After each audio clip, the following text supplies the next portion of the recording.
Oh, I'm getting a few amens. I brought my own with me tonight. It's all right. It's all right. He came to himself. See, I don't care who you are, what you're doing.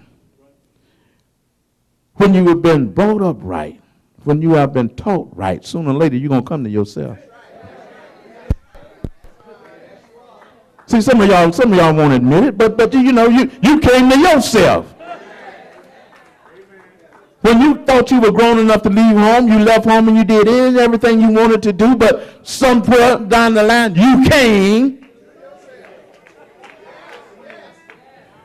You said, once I get big enough and grown enough to leave home, I ain't never going to church no more. But somewhere, sometime, you came to yourself and you found a church.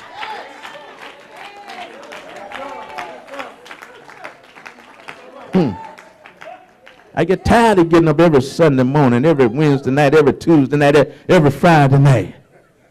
I ain't never, you partied, you whored, you did everything.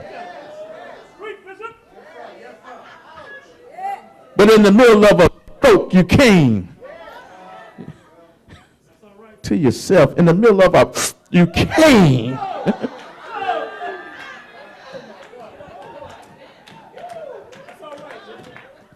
To yourself. And you remembered you had a home. Now watch, and I'm about finished. I'm about there. Here comes this boy, smelling like hogs, got the scent of the pigs on him. The only thing on his mind was this: my father got servants in his house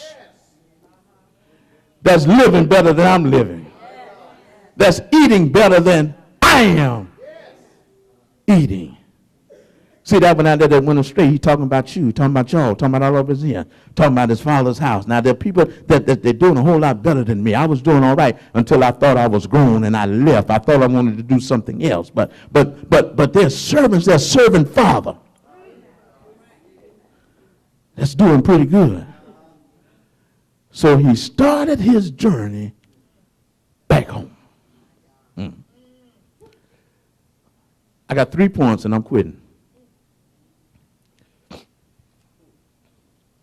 When his father looked and saw him coming afar off,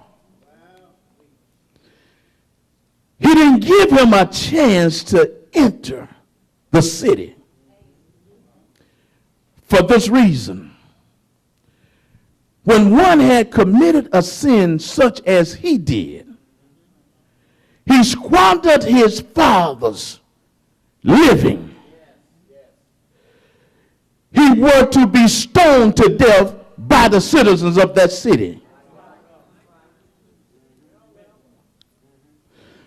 So his father went out to meet him. The first thing, and the first point, the first thing his daddy did was covered him. Yeah. When he went out to meet him, he threw himself around his son's neck. And he walked with him back into the city to let the other folk know, before you can get to him, you're going to have to come through me. You got to learn how to cover your folk. Because even in your congregation, you got some that want to devour. One that come to his senses and want to come back home. You got to learn how to throw yourself around their necks. And you got to cover them and protect them from the wolves in your congregations. that don't want to see him come back. Y'all got to get this in. That want to stone them for what they did. Like they are the righteous judge. When all of us got an appointment to stand before the judge and give an account of the deeds we did in this body. That says to me, if you got to stand and I got to stand, if you're going to throw a stone at me, I'm going to throw one back at you. He covered him. Wouldn't allow anything to happen to him. Come on, son. My son, you were dead, but you're alive. You were lost, but you're found. Come on. I'm glad. I'm glad you're home. Second point. After he covered him, he celebrated him.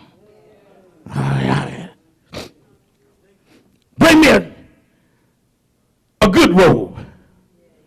I ain't talking about one from Walmart. Get me the best robe. And my boy back home now. Not only get me the best robe, but bring me some eel-skin slippers. And then bring me a ring to put on his finger. Now, when he left home, he didn't have the best robe. When he left home, he didn't have the slippers. When he left home, he didn't have